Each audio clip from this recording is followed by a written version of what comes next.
পাণ্ডবেশ্বর অজয় নদীর বক্ষে তৈরি হতে চলেছে অত্যাধুনিক পার্ক ও ওয়াচ টাওয়ার। তার কাজের অগ্রগতির পরিদর্শন করলেন বিধায়ক নরেন্দ্রনাথ চক্রবর্তী মহাশয়।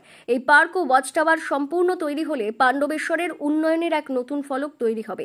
এই ওয়াচ টাওয়ার থেকেই দেখা যাবে প্রাকৃতিক সৌন্দর্য। উন্নত পাণ্ডবেশ্বর, এগিয়ে পাণ্ডবেশ্বর, এই স্লোগানকে সামনে রেখে মাননীয় বিধায়ক নরেন্দ্রনাথ চক্রবর্তী এগিয়ে চলেছেন পাণ্ডবেশ্বরকে উন্নত থেকে উন্নততর নতুন পাণ্ডবেশ্বর রূপ দিতে। পাণ্ডবেশ্বর পঞ্চায়েত সমিতি, বিধায়ক তহবিল ও ইস্টার্ন কোলফিল্ড লিমিটেডের আর্থিক সহযোগিতায় এই অত্যাধুনিক পার্কটি গড়ে উঠেছে ধীরে ধীরে এবং আগামী দিনে পাণ্ডবেশ্বর এক প্রাকৃতিক নিদর্শন হয়ে দাঁড়াবে এই পার্ক প্রসঙ্গে বিধায়ক নরেন্দ্রনাথ চক্রবর্তী বলেন, পাণ্ডবেশ্বরকে নতুন রূপ দেওয়াই আমার লক্ষ্য। উন্নত থেকে উন্নততর স্তরে পাণ্ডবেশ্বর পৌঁছে যাবে আগামী দিনে।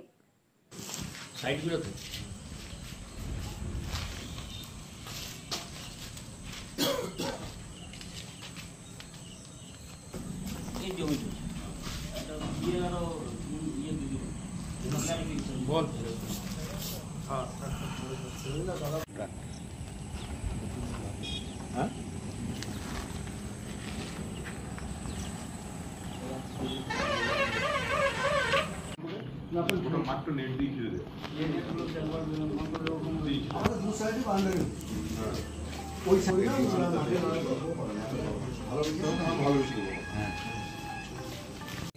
দাদা একটু দাদা মাথার উঁচু করো একটু।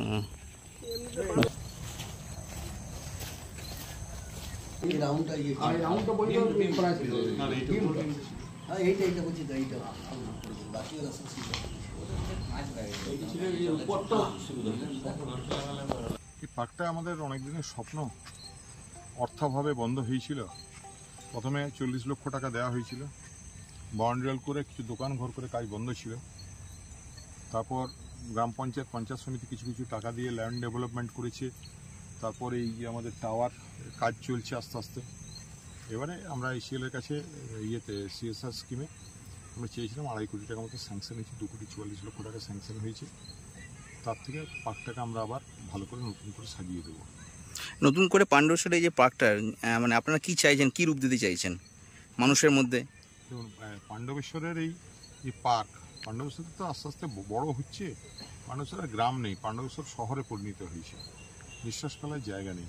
আমরা চেয়েছি যে নদীর ধারে এই যে পার্ক মানুষের নিঃশ্বাস ফেলার জায়গা হোক, মানুষ বিকেলবেলা বেড়াতে আসুক। এটা নিয়ে অনেক প্রোগ্রাম আছে। যেমন আমরা ভেবেছিলাম যে বীরভূম টু পশ্চিম বর্ধমান, আমরা ওখানে জাহির ভাই আছে, তাকে বলবো তুমি ঘোড়ার গাড়িতে করে মানুষ বিকেলবেলায় বেড়াবে ইয়ের মধ্যে, ব্রিজের মধ্যে দিয়ে, ওখানে একটা চলবে। তারপর পার্কটা সাজানো হবে বেড়ানোর জায়গা, প্লাস এখানে আমরা চেয়েছি যে ওই কলকাতার ধাঁচে এখানে ওপেন এয়ার বিয়ে বাড়ি, সেটা তো ওই পার্ক যারা আমাদের হাতে তুলে দেবো, এটা দেখছি কার হাতে তুলে দিই, যারা পার্কটা ভালোভাবে চালাতে পারবে তারা এটা ওপেন এয়ার বিয়ে বাড়ি হিসেবে ব্যবহার করবে। আমরা এরকম হলও থাকবে, একটা কমিউনিটি হলও থাকবে, এবং সেই সঙ্গে বাগান, মাঠ, পার্ক সবাই এখানে বিয়ে বাড়িতে ব্যবহার করতে পারবে। মানে নতুন রূপে পাণ্ডবেশ্বর একটা পার্ক, নতুন রূপে পাণ্ডবেশ্বরকে আমরা সাজাবার যে আমাদের প্রচেষ্টা, তার এটা একটা অঙ্গ।